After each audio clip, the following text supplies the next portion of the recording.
du coup, comme de la part du synesthète, il n'y a pas de gêne ni de rien du tout. Enfin, du coup, comment on détecte la synesthésie? Enfin, c'est quelque chose qui est fait systématiquement ou Ah non, non. La synesthésie est assez peu étudiée encore aujourd'hui. Il doit y avoir 3 labos en France et une vingtaine dans le monde. Il n'y a pas de détection systématique. D'abord parce que effectivement ça sert à rien. Enfin, vu que ça gêne pas, on va pas chercher à le savoir. C'est un petit peu plus étudié dans le champ de l'autisme parce qu'on a découvert, on le soupçonnait intuitivement, mais ça a été confirmé récemment qu'il y a plus souvent de la synesthésie chez les autistes, mais là encore c'est pas la synesthésie qui fait partie du profil pathologique, c'est plutôt le cerveau globalement des autistes qui a un point commun avec celui des synesthètes qui fait que les synesthésies sont plus fréquentes. Donc il n'y a pas de détection systématique, il y a des études, il y a des moyens de l'objectiver, mais si on ne va pas le faire, voilà.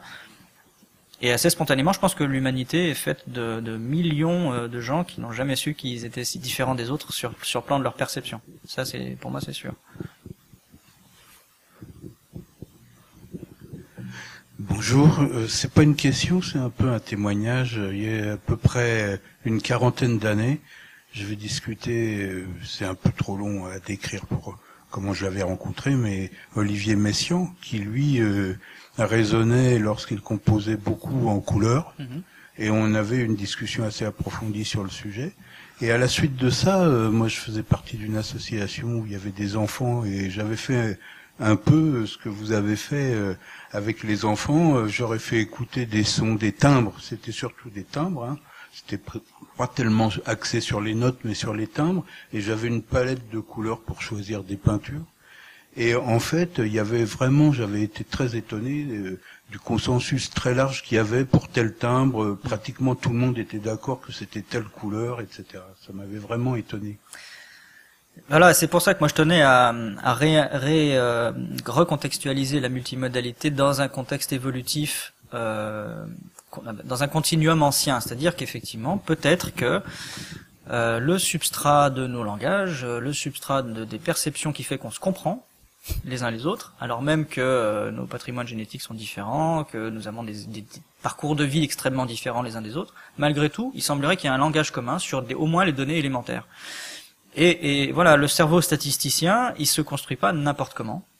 C'est-à-dire qu'il se construit à la fois sur un bagage qui est probablement porté un peu génétiquement et dont on hérite, mais aussi par des constructions, comme on l'a vu avec les travaux d'Arlette Sréry, progressives à partir d'un substrat multimodal et qu'on enrichit avec les expériences qu'on a du réel, mais ça se fait pas n'importe comment.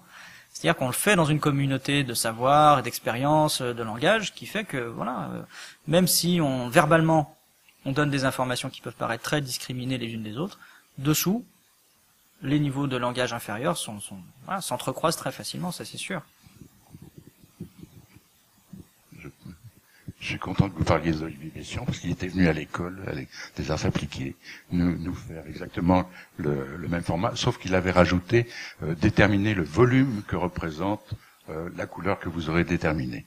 Et c'est comme ça que la classe a été séparée entre ceux qui voyaient en volume et ceux qui voyaient en surface, en 3 dimensions, 10 dimensions. J'ai un autre aspect, c'est-à-dire que, bon, c'est très familial, mais il se trouve que j'ai un petit enfant qui, à l'âge de 5 ans, il s'ennuyait à l'école et je lui ai offert un Rubik's Cube. Chose que je suis absolument incapable de faire, en 3 minutes, pour le jour de ses 5 ans, il a fait les 2 Rubik's Cube de formes différentes que je lui ai données. Bon, j'ai dit que c'est du pur hasard, on va dire, hein, du pur hasard, c'est comme ça. 1 heure après, j'ai voulu revoir si c'était le hasard. En fait, il m'a demandé de fermer les yeux, de lui bander les yeux. Je lui ai bandé les yeux et il a mis moins de temps que quand il voyait le Rubik's Cube. Je lui ai dit, mais comment tu as fait? Il m'a dit, simplement, quand on tourne la face jaune, qu'il a employé le mot face, il a dit, ça n'a pas le même son que quand je tourne la face rouge. Donc j'ai additionné les sons et ça m'a donné le résultat. Voilà. Donc à 5 ans, j'étais un peu bluffé, j'étais quand même gonflé. Hein, moi, là, je vais jouer dans ma cour et tu vas rester. Et il se trouve qu'il a choisi un sport, le hockey sur glace, et il scotche tout le monde parce que au son des patins. Au son des patins et de la masse des gens, des joueurs qui sont autour du palais. Il lâche les gens, il lâche la course pour s'en aller là où le palais va arriver. Donc l'arbitre lui a demandé comment tu as fait. Il a dit c'est facile, il n'y a qu'à étudier le son que produit le palais sur la glace avec les patins sur la glace. Là, j'ai aucune explication sinon que celle que je viens d'entendre. Oui, oui. Hein, mais ça m'a rappelé un autre élément où moi j'avais une douzaine d'années et mes parents on a été voir Roberto Benzi diriger à 4 ans et demi 3 sonates de Mozart. 4 ans et demi. Alors je me dis toujours, quand je vois un enfant de 4 ans et demi, je le mets devant un orchestre symphonique, je lui dis mais qu'est-ce qu'il va faire? Et il se trouve que Roberto Benzi a dirigé pendant 3 heures l'orchestre symphonique, il avait 4 ans et demi. Je me suis dit, ce gars-là a vécu avant nous, pour apprendre des partitions, c'est pas possible. Eh ben non, il les avait lues, et il avait entendu, bien après je l'ai rencontré, il m'avait dit, mais j'entends la musique globalement, et non pas dans le détail. Voilà, c'était les 4 éléments, et c'est ce que j'essaie de faire, comme je parlais tout à l'heure, c'est ce que j'essaie de faire. J'aime pas le mot handicap parce que c'est pas encore déterminé comme un handicap, mais avec les Alzheimer et les Parkinson et d'autres, et certains autistes, on leur présente des noms, et ils déterminent les couleurs et le temps, et la fois d'après, on leur présente ce qu'ils ont choisi pour déterminer ce qu'ils en ont déterminé préalablement. Et je dois dire que dans 90% des cas, ça fonctionne. Les exemples que vous citez sont remarquables. J'ai pas développé plus le concept d'euresthésie parce que c'était pas l'objet aujourd'hui. Mais ce concept-là, l'aesthésis, donc la perception, je marie cette fois ce radical avec la racine eurisco qui veut dire la découverte, hein, et on a une euresthésie, une heuristique par la perception, une découverte par la perception. Pour moi, ce concept est intéressant parce qu'il distingue une expérience intuitive banale qu'on a du mal à identifier, qui est très inconsciente, qui est immaîtrisable, etc., avec une euresthésie, c'est-à-dire une utilisation, consciente ou pas, volontaire ou pas plutôt, une utilisation qui se fait jusqu'à la conscience, mais qui n'est pas forcément volontaire, des outils, des bas niveaux de la perception, pour avoir des résultats objectivables, tangibles, faire un Rubik's Cube, alors que on n'est pas dans la réflexion, on n'est pas dans la volonté d'avoir un résultat, on a un résultat qui se fait tout seul par la perception, comme je le disais avec Daniel Tammet tout à l'heure.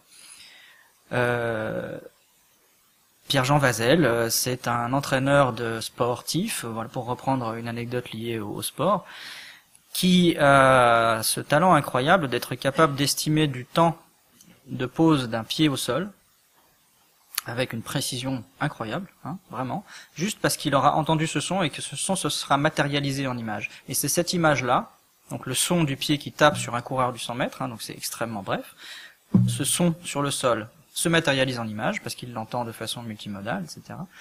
Et parce qu'il aura fait des apprentissages, c'est-à-dire que c'est pas magique, hein, c'est pas quelque chose qui est inné, il a appris ce qu'est le sport, il a appris les statistiques du sport, il a appris ce que c'est que compter, faire des probabilités, il sait faire tout ça, mais son cerveau, lui, anticipe tellement bien les événements à partir de la perception qu'il a du réel qu'il va trouver des résultats tout seul. Donc là, on est dans le champ d'une euresthésie. Donc vos exemples sont exactement dans ce champ-là. Non, effectivement, ça n'est pas forcément. Ouais. Dans la relation avec un enfant, en France, c'est pas facile à vivre, on est pas mobilisé, les parents nous, à chaque fois, il y a une maîtresse qui chante, un maître qui chante, etc., on est un peu convulsé. Et on se dit, à chaque fois on dit non, il ne faut pas prendre ça comme du surjoué. On n'est pas dans le surjoué, on est simplement dans un phénomène de perception. Tout à fait. Et justement, donc ça peut être effectivement un gros avantage, mais il y a des gens qui sont gênés dans la vie à cause de ça, qui n'arrivent pas à apprendre à compter, des choses comme ça. Alors, ouais. Et est-ce que le peu d'études qui sont en cours sur Les synesthésies sont plus là dans le but de développer les liens ou plutôt d'essayer de les freiner? C'est-à-dire de se servir de la synesthésie pour en faire quelque chose, c'est ça? Est-ce que c'est ça ou est-ce qu'on Non. essaie justement de réussir à les bloquer pour, Ah non. Alors pour les gens que ça les pourrait... études qui sont faites n'ont pas pour objectif de faire quoi que ce soit avec la synesthésie, elles ont pour objectif de la comprendre. Après, en faire quoi que ce soit, je suis pas sûr qu'un laboratoire cherche à utiliser ça comme un outil de développement. Je crois pas. Pas à ma connaissance. Et moi-même, dans mon travail, c'est pas vraiment ce que je souhaite. C'est-à-dire que je ne cherche pas forcément à faire avoir une synesthésie à quelqu'un, par exemple, qui n'en a pas naturellement. Et par ailleurs, pour ce qui concerne l'euresthésie, il n'y a rien qui montre qu'on puisse faire avoir une euresthésie à quelqu'un, c'est-à-dire qu'il puisse, à partir de sa perception nouvellement acquise, perception synesthésique nouvellement acquise, développer des compétences. C'est-à-dire que, pour l'instant, l'emprise extérieure sur la synesthésie, elle est inexistante ou mal connue, ou en tout cas ça marche pas, à ceci près que on peut faire avoir des synesthésies à quelqu'un qui n'en a pas, mais en manipulant, entre guillemets, les niveaux de conscience, et artificiellement. On parle d'hypnose, on parle de méditation, mais là c'est pas vraiment bien étudié, pas très bien prouvé, mais par contre, on le sait parfaitement avec la prise de substances psychotropes. C'est-à-dire que la synesthésie, c'est là chez tout le monde, la multimodalité, c'est là chez tout le monde, les substances psychotropes permettent de lever quelques inhibitions, de faire passer des bas niveaux perceptifs à des plus hauts niveaux, et du coup, oui, quelqu'un qui est sous l'emprise du LSD a des synesthésies, d'accord. Et c'est tout ce qu'on sait faire avec, quoi. On peut avoir aussi des synesthésies du jour au lendemain suite à un traumatisme crânien, un choc affectif fort, mais tout ça on maîtrise pas. On sait pas vraiment ce qui se passe dans le cerveau qui fait qu'un synesthète va garder des fonctionnements bas niveau comme ça. Encore une fois, c'est pas péjoratif bas niveau, hein, mais des niveaux réflexes, on va dire. On ne sait pas ce qui se passe vraiment. Voilà. Donc on en est d'abord par les laboratoires essayer de comprendre ce qui se passe.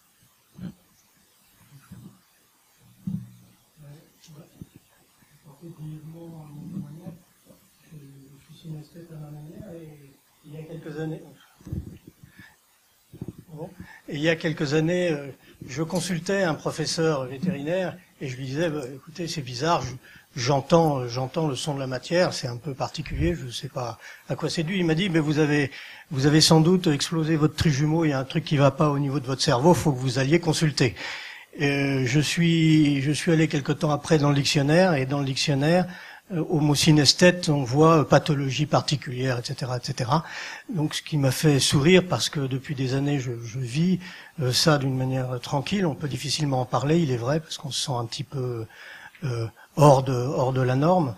Mais c'est tout simple. Moi, le monde m'apparaît sonique, sonore, avant même que d'être musical, comme si la matière et notre matière étaient pleinement soniques. Et pour donner un exemple, c'est une perception qui est globale et donc pas segmentée.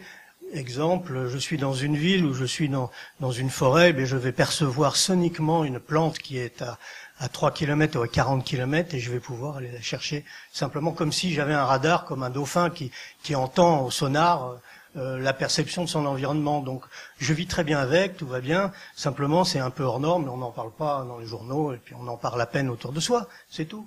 Mais sinon c'est extrêmement plaisant de vivre en synesthète. C'est difficile dans un dîner, mais à le partager et à le vivre, c'est extrêmement réjouissant parce que ça élargit l'écoute et le contact avec la réalité qui apparaît extraordinairement riche, et j'ai pas eu du tout besoin de LSD pour en arriver là, ça m'est arrivé comme ça. Voilà. Merci.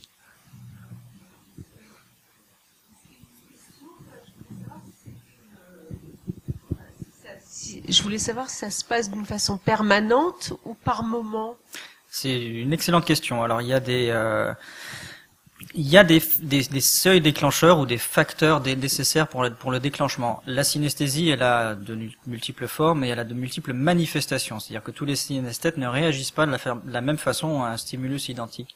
Deux synesthètes auditifs ne vont pas du tout avoir des synesthésies qui vont se déclencher de la même façon. Je m'explique.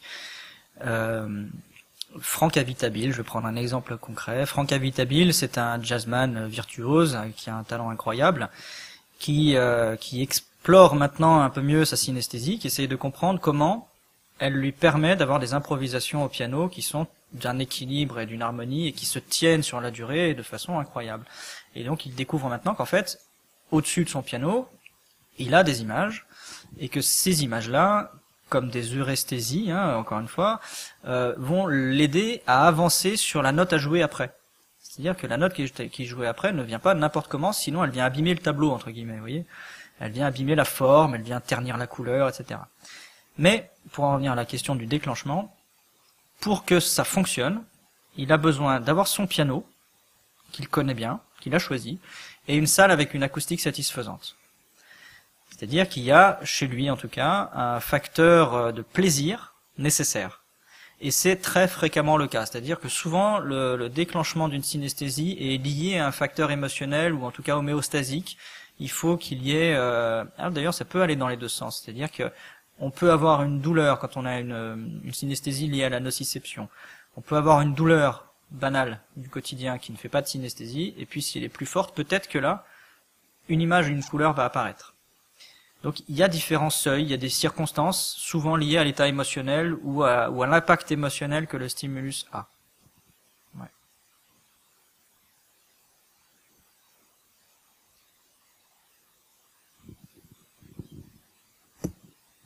Vous avez dit tout à l'heure que c'était non volontaire et irrépressible, je sais plus. Oui. Moi, j'essaye d'atteindre ces niveaux-là par l'hypnose, mais je peux l'arrêter quand je veux, et c'est une volonté de ma part de le faire. Alors, est-ce qu'on peut parler de synesthésie ou non? On peut parler de synesthésie. Alors moi, j'ai pas expérimenté ça, donc je pourrais pas témoigner en tant que l'ayant fait. Si dans ces moments d'hypnose-là, vous arrivez à discerner un stimulus que vous connaissez, dont vous pouvez activer, désactiver enfin, je sais pas, voilà. Si vous pouvez lancer un stimulus précis que vous connaissez et que ce stimulus-là, pendant ces périodes-là, va générer une image, quelque chose, une sensation, une correspondance bimodale, et que, en faisant le même stimulus sur une autre séance, ou plusieurs fois dans la même séance, et que vous avez le même résultat, là, on pourra aller parler de synesthésie. Si c'est aléatoire et qu'un stimulus identique fait des résultats différents, il y a peu de chances que ça en soit une. C'est assez rigide, la synesthésie. C'est-à-dire qu'une fois que c'est là, une fois que les engrammes, une fois que les correspondances sont faites au cours de la petite enfance, par exemple, les correspondances entre les lettres et les couleurs, les chiffres et les couleurs se fixent entre 6 et 11 ans. Voilà. Après, ça bouge pas, ou si ça bouge, c'est suite à un traumatisme, ou en tout cas, c'est trop peu étudié pour qu'on en sache plus. On sait en tout cas que ça se fixe entre 6 et 11 ans. Donc peut-être quand pendant une séance d'hypnose, vous arrivez à lever des inhibitions qui vous font émerger des processus synesthésiques, et j'aimerais dire même sûrement, j'espère en tout cas pour vous. Après, voilà, il faut voir si c'est systématique, et si lorsque c'est lancé, mais je sais pas dans quel état, dans l'hypnose, j'ai du mal à estimer de l'impact des processus volontaires. Donc, est-ce que vous arriveriez à empêcher l'apparition de la correspondance, par exemple? Oui, il suffit de sortir. On peut sortir et rentrer très facilement. Mais de l'hypnose dans sa globalité. Oui. Mais pas par rapport à un stimulus. Voilà ce que je voulais dire. C'est-à-dire que vous êtes dans un état hypnotique. Vous jouez un La au piano. Imaginons que vous soyez synesthète et qu'une couleur rouge apparaisse. Est-ce que en jouant un La au piano, vous pourriez empêcher la couleur d'apparaître? En se fixant sur autre chose, peut-être oui. Bah voilà, c'est là qu'il faudrait étudier, parce qu'un synesthète, là, ne peut pas le faire, ça. D'accord. Vous voyez? Si il entend un La au piano et que toutes les circonstances d'apparition de la couleur rouge sont là, il pourra toujours essayer de décider qu'elle apparaisse pas, elle sera là. Sauf s'il décide de ne pas l'entendre, il y a moyen de se couper de ses perceptions. Il est possible de focaliser son attention sur autre chose. C'est ce que je pense que vous vouliez dire. Ouais. C'est un petit peu comme d'être dans une brasserie très bruyante. Comme tout le monde, vous arrivez à écouter votre interlocuteur. Par contre, le bruit, il est toujours là. On en revient d'ailleurs au cerveau statisticien. C'est-à-dire que les bruits pas utiles à l'adaptation, vous les anticipez comme des routines, et vous savez qu'ils sont là, mais ils vont pas jusqu'au niveau de vigilance, donc ils sont pas perturbateurs. Donc oui, si vous arrivez à focaliser intentionnellement pendant la séance d'hypnose votre attention sur autre chose, mais ce qu'il faudra voir, c'est si l'objet synesthésique est toujours là ou pas. Vous voyez, c'est complexe, mais moi je serais passionné d'en savoir plus sur ce qui se passe dans les moments d'hypnose. Je vais chercher, je vous dirai. Ah ben avec plaisir. Oui, il faut le micro parce que c'est enregistré du coup.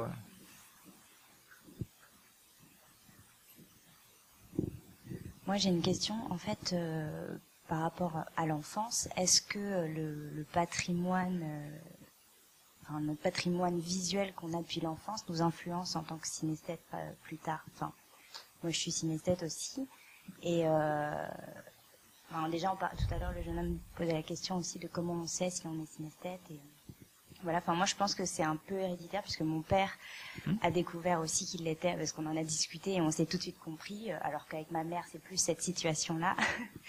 Et voilà. Et moi, je pense par exemple à un dessin animé qui m'a énormément marqué petite, c'est Fantasia, qui est pour moi un dessin animé complètement synesthésique, enfin une expérience synesthésique. Oui. Et je me demandais si est-ce que ça n'influençait pas mon devenir de synesthète, parce que aujourd'hui je vis plusieurs synesthésies, dont celle de la musique. Alors c'est pas une synesthésie en rapport avec la couleur, mais plutôt avec les textures. Et voilà. Et je voulais savoir si j'étais pas influencée. Est-ce que nous, parce que quand par exemple on est en école de maternelle, on apprend voilà, moi je vis aussi une synesthésie des unités temporelles, donc quand on apprend les jours de la semaine, etc., est-ce que ça nous influence pas La question est ouverte encore aujourd'hui. La question de l'influence des supports d'apprentissage pour l'engramme des synesthésies, elle est encore débattue. C'est-à-dire que les lettres en couleur qu'on a collées sur le frigo, ça peut être une source d'engramme, d'une correspondance entre une couleur et une lettre. Pour l'instant, ça paraît encore un peu tôt pour avoir un avis définitif sur cette influence-là, parce que les inputs, les expériences sont très variées. On peut avoir des couleurs de telle lettre sur son frigo, puis en avoir d'autres à l'école sur le cahier, et la couleur de la couverture du cahier peut encore être différente, et c'est peut-être la couverture du cahier qui va plus marquer l'engramme. Je ne sais pas. Et personne ne sait vraiment. Jean-Michel Huppé, qui étudie la synesthésie en France, s'intéresse à ça. Il parle d'un palindrome sensoriel en quelque sorte, où les apprentissages viendraient s'articuler avec justement les projections synesthésiques naturelles que fait le cerveau au départ, et qu'il y aurait un entremêlement comme ça entre l'inné et l'acquis. Oui. Pour l'instant, c'est trop tôt pour en savoir plus. Par contre, ce qui est intéressant, c'est que vous parlez de Fantasia. J'ai pas évoqué toute l'histoire de la multimodalité de la synesthésie au XXe siècle, mais Fantasia a été donc réalisé par Walt Disney, qui travaillait avec Fischinger, et Charles Blanghatti n'était pas très loin. Charles Blanghatti et Oscar Fischinger, c'était des artistes qui ont exploité les premiers outils de l'animation pour faire ce que je fais modestement ici, c'est-à-dire montrer des images sonores. Et Walt Disney, qui travaillait avec ces personnes-là, a toute une séquence de Fantasia qui est typiquement de l'image sonore abstraite. Voilà. On a un orchestre, ça c'est vrai, mais aussi des formes qui portent dans tous les sens, des couleurs. Il explique même comment percevoir la famille des cordes ou la famille. Exactement. Exactement. Et donc là, même là, on retrouve une trace de la synesthésie, c'est-à-dire que Fischinger et Charles Blanghatti, ils étaient synesthètes clairement, quoi. Donc voilà. D'accord. Merci.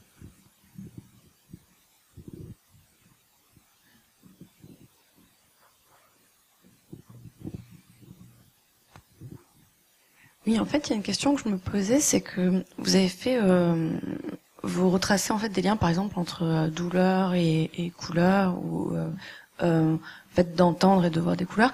Mais est-ce qu'on peut parler de synesthésie entre le fait de voir un objet et d'y associer un mot? Qui ne soit pas le nom de l'objet. Non, qui soit le nom de l'objet. C'est-à-dire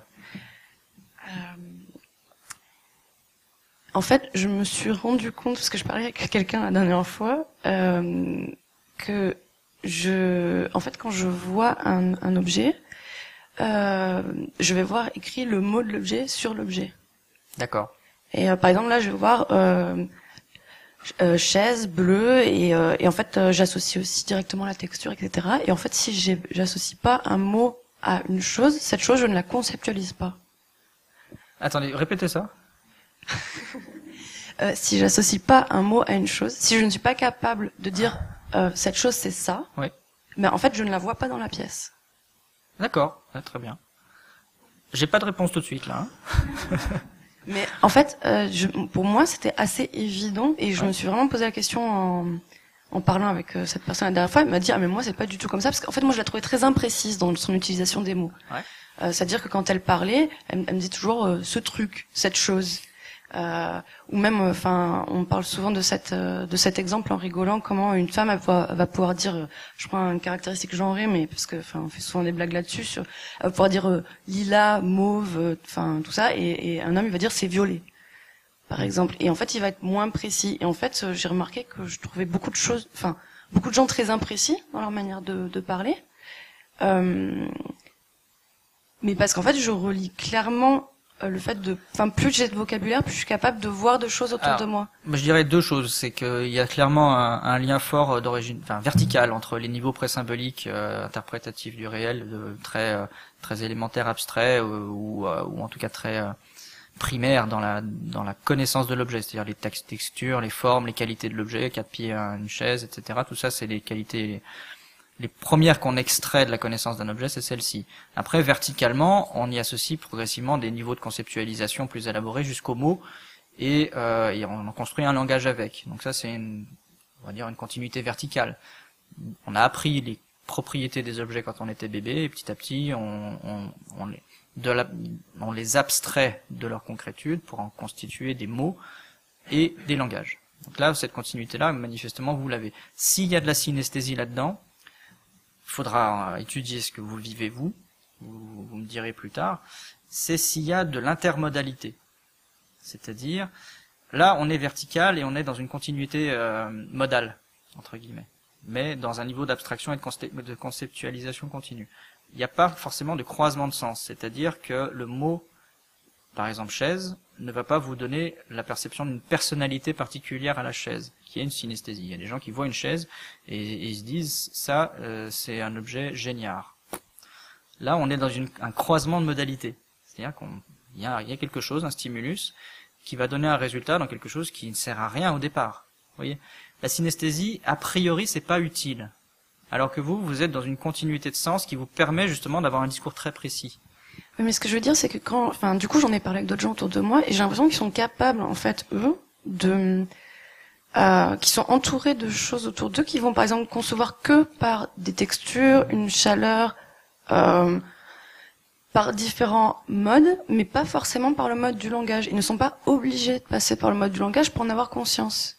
Donc, en fait, le langage, du coup, c'est un mode comme un autre. Je sais pas, je pourrais pas vous répondre plus avant. Ça dépasse mon champ de connaissance, peut-être pas de la synesthésie, mais des constructions du langage et de conceptualisation. Par contre, ce qui paraît important, c'est de voir dans quelle mesure votre pensée passe beaucoup plus systémique que vos camarades, c'est-à-dire que vous tissez des liens entre les objets de connaissance que vos interlocuteurs font peut-être pas eux. Donc voilà, à discuter plus avant, mais avec beaucoup d'intérêt.